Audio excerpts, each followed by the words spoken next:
Good morning, good afternoon, good evening, folks. Michael Zuber, one rental at a time, back with his good friend of the channel, Mr. Jonathan Twombly. How you doing, sir? I'm doing great, Michael. How are you? I'm doing well. One of the things I love to do with you is kind of just, we're in the business of real estate. We play at different levels. You're big, I'm small, meaning residential versus commercial. And sometimes I just like to share the nuttiness of California. You ready for this? Yeah. So California, our lovely socialist governor and assembly people, or whatever they're called. I just call him King Newsom because he's acting like a king because he's got all these special powers because we're in an emergency, always in an emergency. So he's King Newsom. He now has decided that house flipping is causing the housing crisis in California. So he now wants to go after house flippers and again, hit them with more taxes. So I thought I would bring this article up. It is currently just a proposal, but it shows how nutty that King Newsom is. Here we go. Okay. All right. So let me minimize this window a little bit. So go away. There we go. So again, assembly bill would tax house flippers. So again, it's focused on them who sell houses in less than 3 years. And get this, they're going to tax them 25%, an additional 25%. For any house that's bought and sold in under 3 years. This is wild.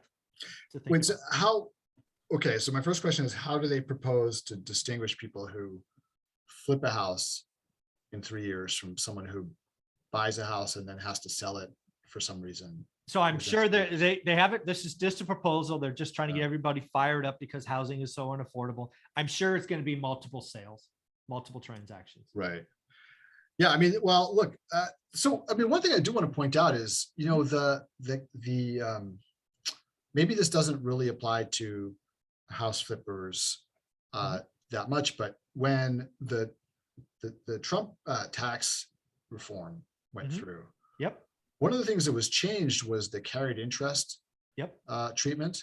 And it went from 1 year to 3 years. And I said at the time that this happened, that this was going to impact a lot of real estate investors who used to turn over a property in, you know, in under 3 years, because to get the carried interest capital gains treatment, it couldn't just be 1 year anymore. It had to be 3. Nobody really seemed to notice that. So, I mean, this is sort of similar to that, right? That they're going to, what's the tax right now? So this is in addition to the, it's a 25% surcharge. Yeah, surcharge. Wow. So you already have crazy California tax at 13%. That's our state. Yeah. State tax, 13.3, I think. So again, so you're going to, that's crazy. I mean, so you're going to pay 13% tax on flipping plus your federal tax plus 25% more. Gosh, I mean, yeah, I just think this is dumb. I mean, like listen, I mean, for every flipper, right, there's a home buyer on the other end. Correct. Right? Yes. So, and what the flippers are doing is they're taking housing stock that's obsolete and they're rehabbing it into something that is So I've done 56 flips. Well, I haven't done any this year. I did 56 flips in 2.5 years. I promise you, not a single homeowner alive would have bought any of the 56 homes that I bought. They wouldn't have qualified for lending. Yeah. Nothing I bought would qualify for lending. So if you're going to do this, one of two things are going to happen. That housing stock will I bought one house for 40 grand that I had to spend $110,000 remodel. Everything was changed. Yeah. And yes, I sold it for 250. I made a bunch of money. It took me a year to do, or 9 months. That house would just fall apart. It would never be back on the tax records. Yeah. It would. I mean, it's just a horrible idea. I think this is just, you know, this also reminds me of, so listen, I mean, I think this is ridiculous. Like you're destroying the incentive for people to upgrade the housing stock, right? And it's the same kind of impulse behind like banning Airbnbs, right? And I see there are places where, you know, you've got towns around America, like, you know, like upstate New York, where we have our house, where selling to an Airbnb investor may be the only exit that a homeowner has there because the population is declining, right? Yeah. And You're helping people out. Yeah. yeah, so if you're telling people that you're going to ban Airbnbs because, it's counterproductive. That may be the person's only shot to Mhm. sell their house. The issue is not Airbnbs or flippers, right? The issue is that, governments, on the one hand, feel like they have to respond to the public outcry Mhm. around the cost of housing. And on the other hand, they're not willing to take on the real problem because that would be, Exactly. often because it's the very same people who are complaining about the cost of housing who also would complain about the solution to the cost of housing, which is just letting people build more, Exactly. build more densely, right? Just build more housing. Mhm. That will solve or at least ameliorate the housing crisis, right? And problem solved. But nobody wants anything built in their backyard, Mhm. right? Mhm. Everybody fights it. Like, you try to build something near anybody, and they don't care, Democrat, Republican, Independent, No, not Martian, my backyard. Yeah.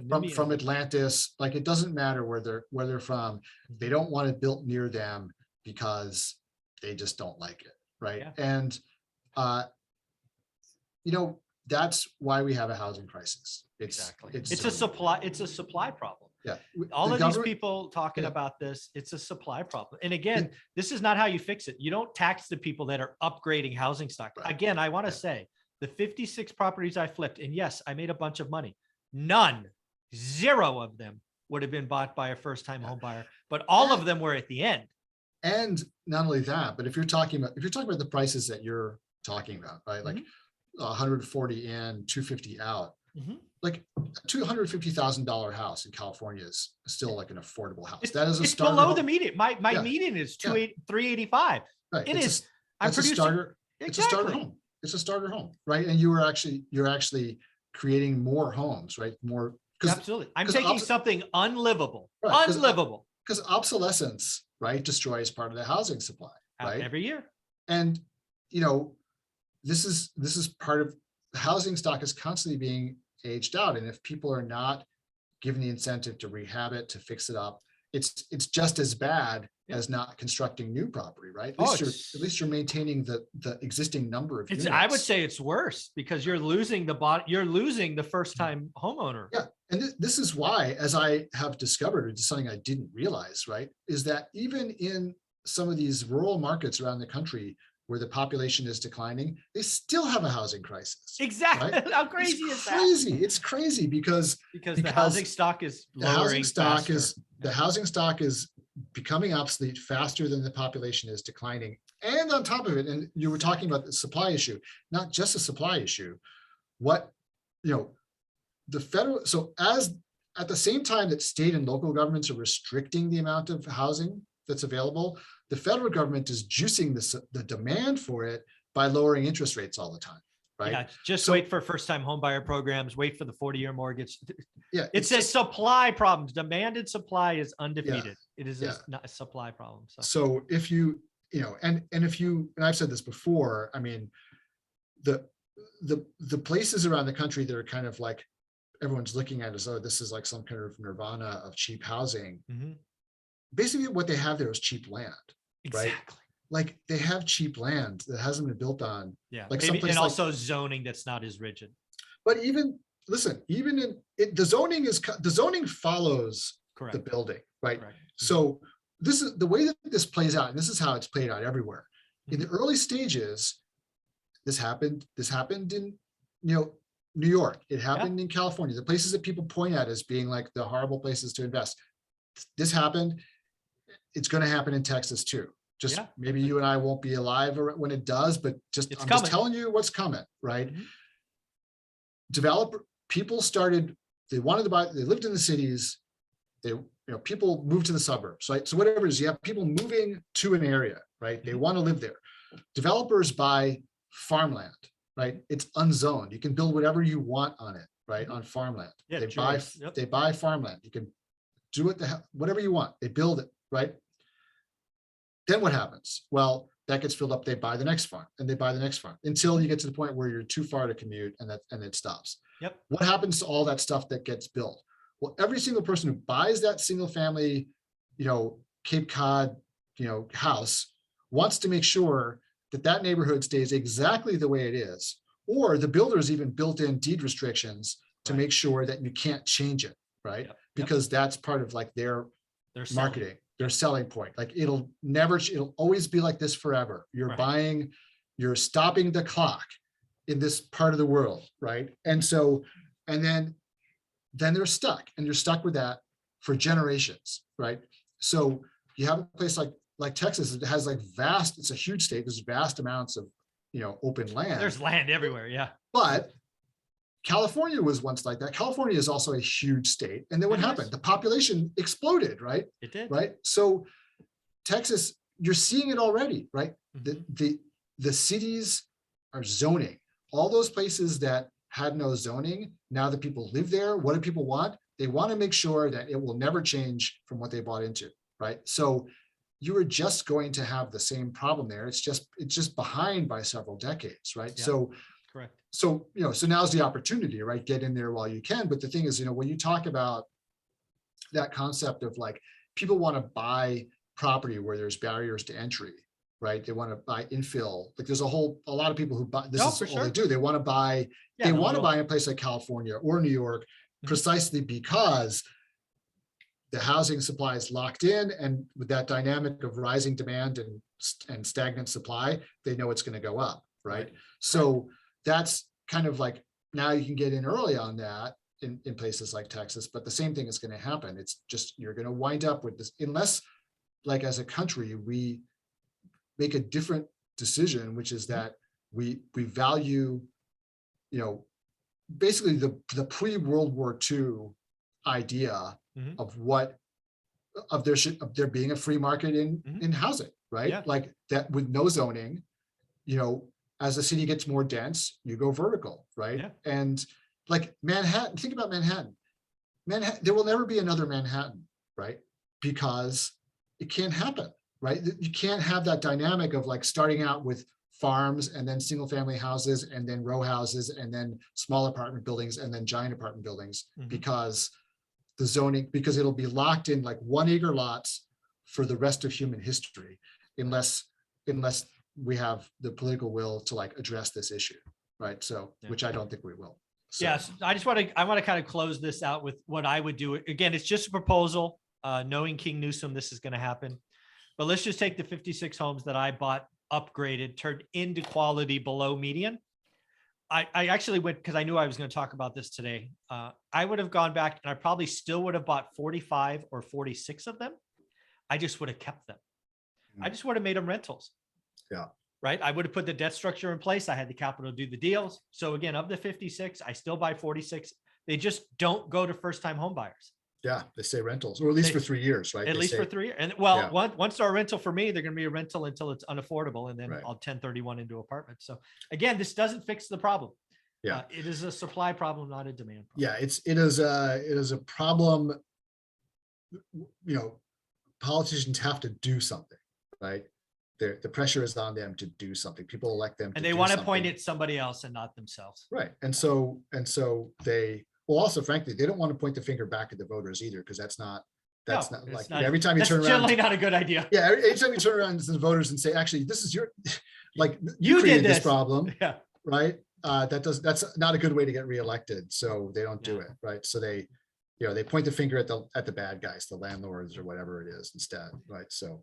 Yeah. So again, what I think happens with something like this, if it gets approved, and again, I see every reason King Newsom would make this happen, is we would see less first-time home buyers, which is exactly what they're trying to do. Again, first-time home buyers will not qualify to buy what most flippers upgrade. It just won't happen. Yeah.